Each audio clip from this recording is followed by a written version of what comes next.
உங்கள் favourite TV ஷோக்களை இனி miss பண்ண தேவையில்லை. ZEE5 இல் முற்றிலும் இலவசமாக காணுங்கள். இங்கேயும் எப்பொழுதும். ஆசாசிய சேர்த்து வச்சிருக்கேன். ஆனா எல்லாமே ரத்னாவோட பொருள்.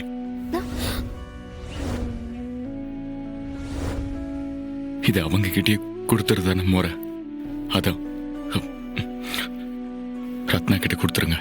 அக்காவோட பொருளுங்களா? திருடுனீங்களா சார்? திருடல, ஆனா ஆசாசியா எடுத்து வச்சது. பாத்து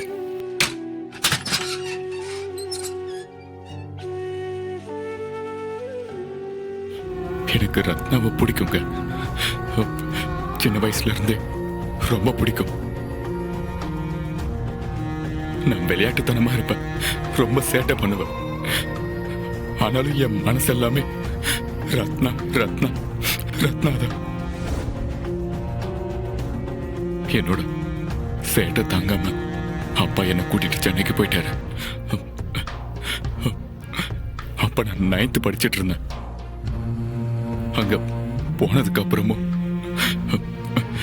என்னால ரத்னாவை மறக்க முடியல. இது இது 20வது வருஷம்.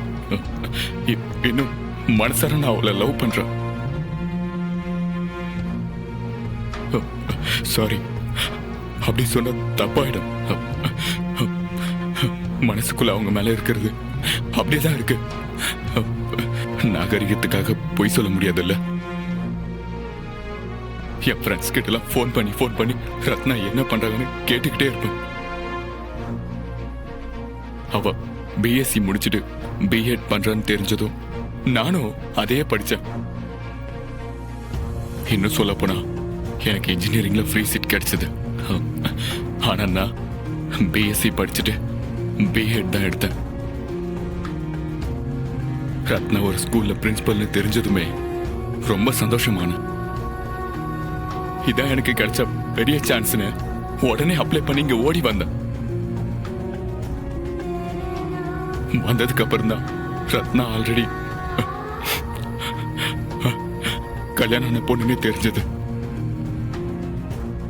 எப்பவுமே நான் லேட் தாங்க, அதுவும் ரத்னா விஷயத்துல டூ லேட். கல்யாணம் ஆன பொண்ண மனசுல நினைக்கிறது கூட பாவம்னு எனக்கு தெரியுங்க. இருந்தாலும் ஒரு ஃப்ரெண்டா அவங்க கூட பழகலானுதான் தொடர்ந்து அவங்க கூட பேசினேன்.